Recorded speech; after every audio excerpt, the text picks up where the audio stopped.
Hey y'all, this is Brown at I Have Brown.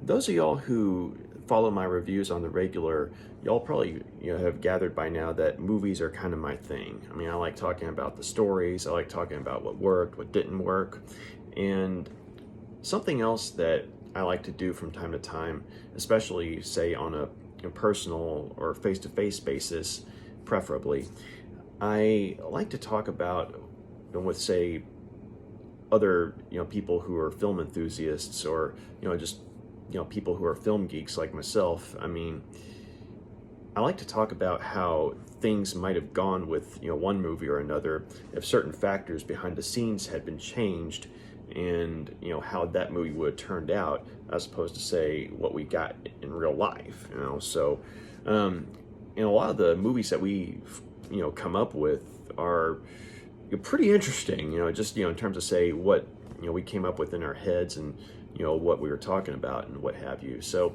those who aren't really into film or hypothetical alternate universe type films, I mean, y'all probably are just going to find this very random or minutia at best, right? But those of y'all who are film geeks, or wonder like what might have been if things had gone differently, I mean, by all means, feel free to sit in and hear what I have to say here. But one of the directors whose work I've been reviewing as of late in terms of movies is Russell Mulcahy, and he's a guy who got his start in directing music videos, a lot of groundbreaking music videos, I might add, and he ended up using a lot of the tricks they learned from his time as a music video director and incorporating it into some of his theatrical film work. And so some of the work that he's best known for, of course, you've got Highlander, Ricochet, and The Shadow, and depending on who you talk to, Resident Evil Extinction. I wouldn't necessarily consider that one a good movie, but it is one of his more popular ones in terms of say like mainstream audiences, I guess you could say. But one thing that I did not know until very recently was that Russell Mulcahy had actually been tapped to direct Rambo 3, which was made in 1988.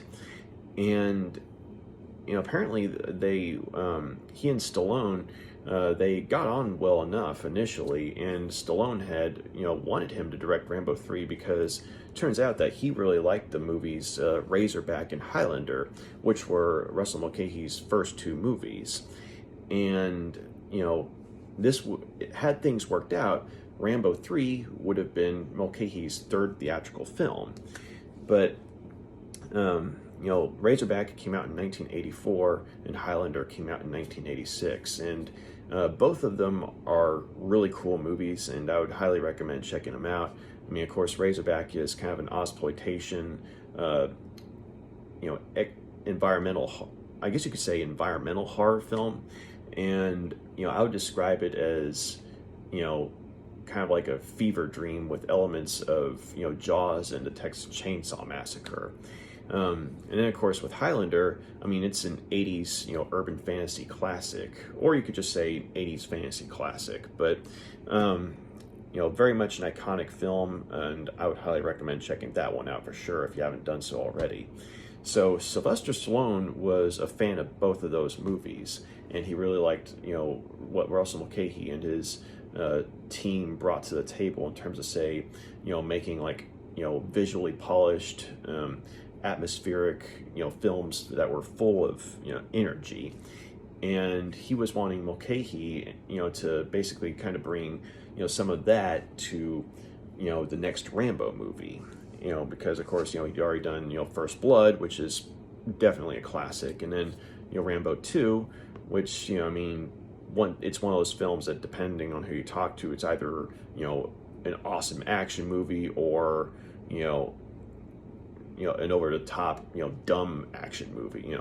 Just like I said, depends on who you talk to. But Rambo 3, I confess I've only seen parts of, so I can't give a full critical opinion on that particular movie. But basically,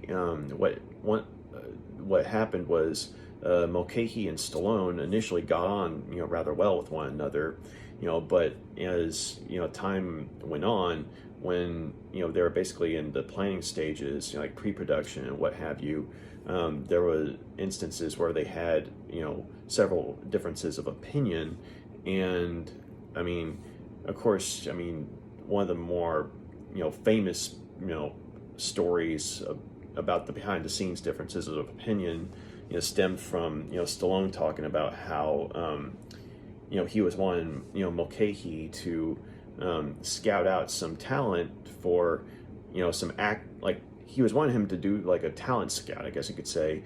Like he was wanting him to find these Russian actors who could play these evil Russian soldiers. Like he was wanting someone, like he was wanting Russian soldiers who on screen would basically make the audience's blood run cold. Like he was wanting these soldiers to be very sadistic and evil on screen. So he was tasking Russell Mulcahy with trying to find some actors who could look the part, and so Mulcahy apparently found several actors, but problem was they were basically the equivalent of Russian male models. Like, they were good-looking dudes, and they were in great shape and everything, but they were not intimidating, and it was more, they were basically outclassing Stallone in terms of, say, how good-looking they were and things like that. And so, and Mulcahy, this might have had some, impact on Mulcahy's decision-making process if this story's true, but Mulcahy is actually gay in real life, so I don't know, maybe he took the instructions a different way, and so according to Stallone, that was kind of the straw that broke the camel's back. He's like, hey, this isn't quite what I had in mind, that kind of thing, and so he sent Mulcahy and the Russian male models on their way. So it's a funny story, but I don't know if that's exactly how things went down because I wasn't there. But then again, for like the camps that are, say, more on the director's side of things, as in Mulcahy's side of things, by most accounts, Mulcahy and Stallone, as I said, they got on well enough and everything. It's just that they had some differences of opinion and they parted ways amicably. Not a lot of detail, in terms of, say, what those differences of opinion were. So, either, we got Stallone's version, which was, funny but true, or we got Mulcahy's version, which, may or may not have included that particular instance, but, point being, Mulcahy was, let go from that particular movie, and someone else came in to direct instead. But one of the things I was thinking about was, okay, so, he'd already done Razorback and Highlander, right? But what if Sylvester Stallone, had, wanted to work with him, prior to Rambo 3? Like, what if there was another movie that he was already in the process of working on, and he had wanted Mulcahy to direct this particular movie instead? So we would go to 1987, and the movie that I'm thinking of is the Stallone truck driving arm wrestling movie, Over the Top. So Over the Top is one of those movies that I saw when I was a kid, and I don't want to go into too much detail, but there was some not so good things going on in my life at the time, and I saw it on TV, and it was on a black and white TV, and I just remember that it actually helped me get through some bumps in the road at this point in my life when I was much younger, so so it's like movies, they were kind of like an outlet for me, and they were also kind of they basically just helped me out, just up here.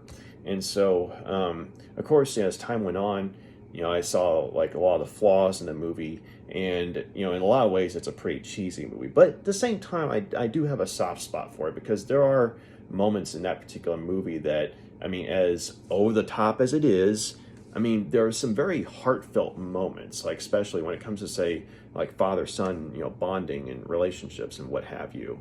Um, and of course, I mean, you got there. I remember, this one scene in particular where, he and his son, they're, going to a hospital, to, see this one particular, person, but unfortunately they get there too late and that person's already dead. And, the, grief, that, Stallone and, the child actor, it's like that they're able to display in that scene. I mean, to this day, I still remember, just how, heart-wrenching that particular scene was. So it's kind of like, say what you will about the actual movie, but there were some powerful moments, I thought. So, like I said, I still have a soft spot for that particular movie. But, one of the things that kind of got me thinking about, Over the Top and what if Mulcahy had directed it was Stallone had been talking about how if he had directed it, or if he had more control over it, he would have, made the movie, more in an urban environment, and it would have been a lot more, ominous in tone. And when it came to say like the climax of the movie, when it comes to that, major arm wrestling tournament in the third act, I mean, he would have, filmed it like it was like a dark carnival or something like that. And that got me thinking, I mean, that would have been a fascinating movie. I mean, of course, I mean, I imagine you would still have the father and son, story there, but then you throw in this, dark, urban carnival, environment or feel, and that would have been a fascinating film to see. But in this sort of, personal headcanon slash, alternate film history I'm, throwing together here. I mean, imagine if Stallone, after having seen Razorback and Highlander, had, tapped Mulcahy to direct Over the Top. And so, in my mind, I'm thinking that this is one of those instances where, Stallone had a bit more control. Like let's say, he talked to, the people at, the Cannon Group, Golden Globus, who made the movie. And, like say, for example, he used some of his influence as a major actor at the time, to say, hey guys, I mean, let's not make this, your typical, 80s cheese fest here. Let's make this something different. Let's make this something unique, I mean, because, as a couple of comedians have, said about the movie, it's basically Kramer versus Kramer with arm wrestling, so, but like maybe in this particular reality or, whatever, Stallone's, able to, have some pull on the movie towards like, okay guys, let's make this a little more cerebral. And so, and at that point, with the whole dark urban carnival environment, you have this, element of psychological drama. And, he's thinking, okay, so we got, we have something with a surreal touch. And, I dig, Russell Mulcahy's work on Razorback and Highlander. Let's see if we can get him to do the movie, okay? And so I imagine, like, had this gone down, in how I'm thinking about it, I mean, Mulcahy directs Over the Top, right?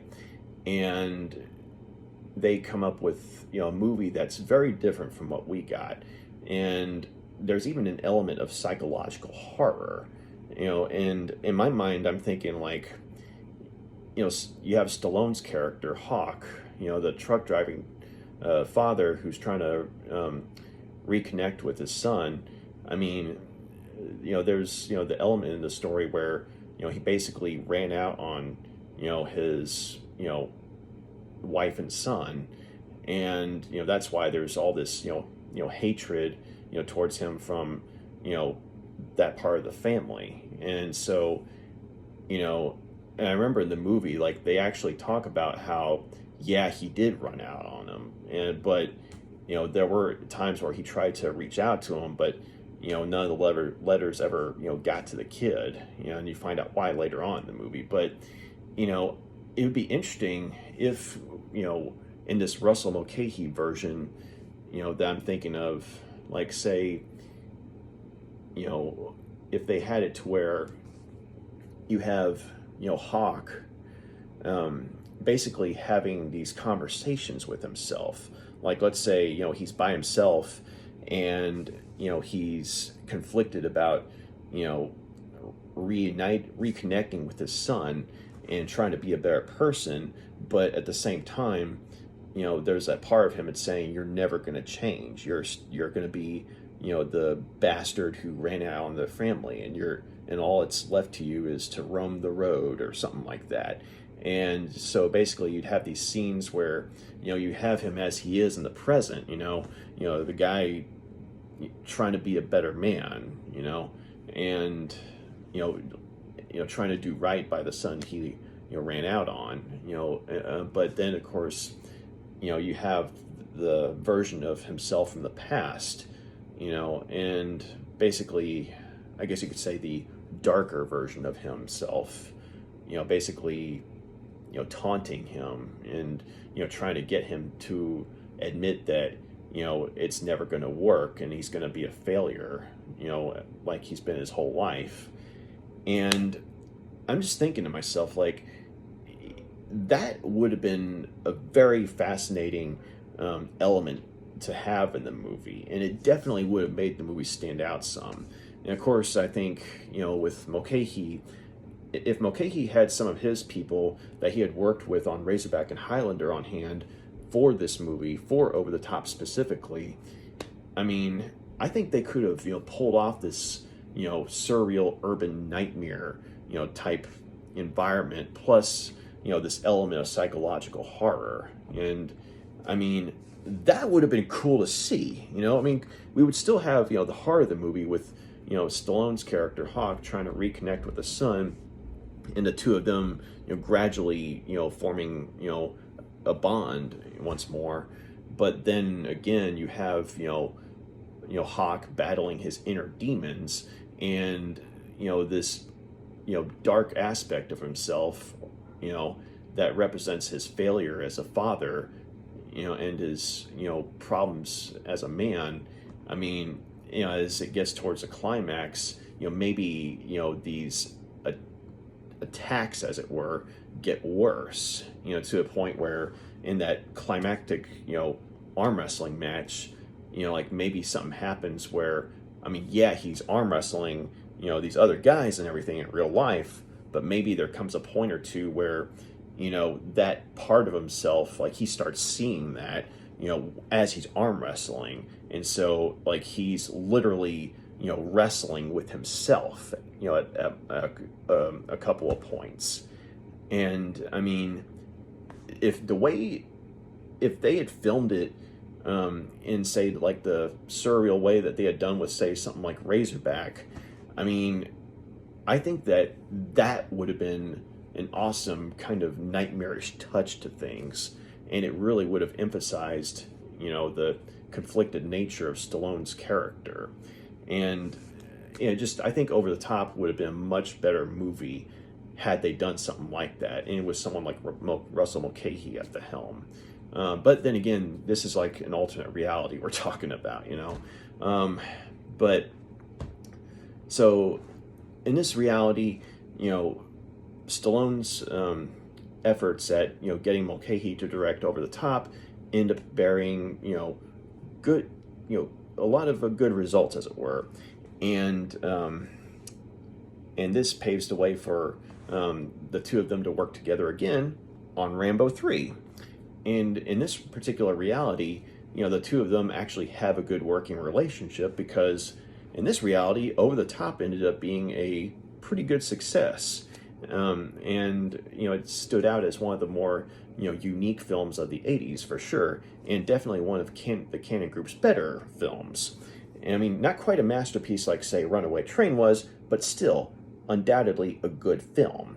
And so, with that in mind, you have Mulcahy and Stallone, having a good working relationship with one another, and they are able to, trust one another. And so, in their collaborations. And so, when Stallone, taps him to direct Rambo 3, they're able to work together to, do a successful, third entry in the Rambo series. But if that had happened, I think that, like I said, I haven't actually seen the movie itself. I've only seen parts of it. But, considering that, I mean, it was about involving the Afghan War, and you had, I forgot how you say the name, but it's like, it was a tribal faction, that that was going up against the Soviets. And so, at the time, we were actually supporting, the tribal factions, but, and of course, years later, some of those same, people ended up being our enemies. So go figure, right? So with that in mind, I mean, this is still 1988, mind you, but, in this particular reality, like maybe, he and like Stallone and Mulcahy, maybe they could have, worked to make a film that was still a Rambo movie, mind you, but maybe, kind of go back to, the roots of, the first movie, in a sense that, war is a source of horror. And, regardless of, whose side you're on, I mean, there's tragedy all around. So, it would have been interesting if, say, Rambo is in a particular environment that, some would argue he shouldn't even be in the first place, but due to circumstances, namely the kidnapping of Colonel Troutman, I mean, he's in an environment that he's wholly unfamiliar with. And so you have like this sort of fish out of the water aspect to the movie. And then, you have him interacting with both the tribal factions, and then you have him interacting with the Soviet, forces. And of course, I mean, because of the time that the movie takes place in, the Soviets would still be depicted as the bad guys, but maybe, there could have been like an element of, darkness to the tribal factions as well. And so basically, you kind of see that, no side is, entirely good. And even on, say, the side of quote unquote evil, maybe they're like, maybe you see on screen that, some of the soldiers are actually, good people, I mean, politics aside, it's just, of course they're on, the enemy's side and what have you. But, maybe like have it to where, it's like in war, I mean, you have good people and bad people on both sides. And so, I mean, that would have been fascinating to see, because you would already have this fish out of the water, story, in the sense of Rambo being in a hostile environment that he's, totally unfamiliar with, in order to, but he's trying to rescue his friend, which is why he's there in the first place. And then, you have him, basically being ultimately a bit player in a big picture situation, in a sense that, this is a war that, he initially had no involvement in, and so basically he kind of gets a glimpse of both sides. I mean, and he sees, that it's like both sides have, they're good people and bad people, but at the end of the day, he's just trying to get his friend out of there. And I think that would have been, a fascinating film. And I'm just going off of rough ideas right now, but it's kind of like, I feel like if done right, I mean, you would have a movie that, I mean, it's still an awesome Rambo movie, right? Like there are still some good action scenes, but maybe, with the way, you know, Mulcahy and his people, you know, film things, like maybe have it to where, I mean, like the environment's a lot more ominous, you know, and you know, I'm not saying like necessarily surreal this time around, but more like, you know, you have this element of danger that's, you know, visually present, you know, like, you know, the desert itself is an enemy, like that kind of tone, you know. And then of course, you know, whenever Rambo would interact with, say, Soviet forces or, you know, the tribal factions, I mean, because, you know, he's in a situation that, you know, he's not completely familiar with. I mean, basically you would kind of see things from his perspective, and so both sides would, you know, look like, you know, something shadowy and ominous, you know. And so there'd be like a lot of uncertainty there. And I feel like, you know, with some of the, you know, music video tricks that Mulcahy had picked up with, you know, his, you know, prior work to Razorback and Highlander, you know, I think that they could have pulled something like that off, where you see things from the eyes of Rambo, but both sides are the enemy, and yet at the same time, you know, both sides, you know, have their, you know, quote unquote good people there as well. But, you know, how do you know who's who? But anyway, though, yeah, I know this is like pretty random and what have you, but I just think about like what could have been, you know, had things gone differently. I mean, you know, one, you would have had, you know, Over the Top being probably a much better movie than what we actually got. And, you know, you would have Stallone and Mulcahy, you know, both having a, you know, rather, you know, nice feather on their caps, so to speak. And then, of course, you know, the Cannon group, I mean, they'd have a, you know, another film that, you know, critics would say, you know, it's like, I mean, yeah, they usually produce schlock, but this was actually a good movie, you know, that kind of thing.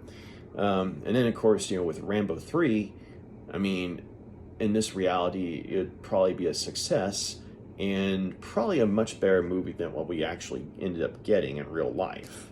As opposed to, say, like the, you know, rah-rah patriotism, you know, that kind of thing. I mean, there might be an element of that because, I mean, it is Rambo, mind you. But at the same time, you know, whereas Rambo 2, it was kind of, you know, it had the subtlety of a blunt chisel, as it were.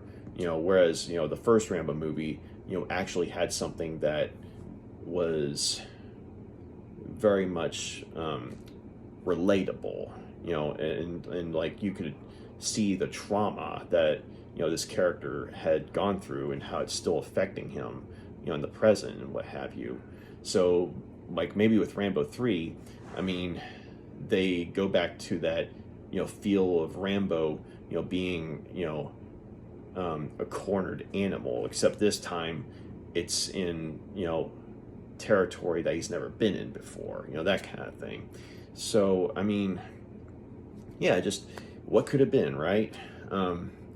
And also, you know, this would have probably resulted in Rambo 3, you know, getting a much better reception and being a much more, being a much better remembered sequel than it was in real life. So, but yeah, just alternate universe, right?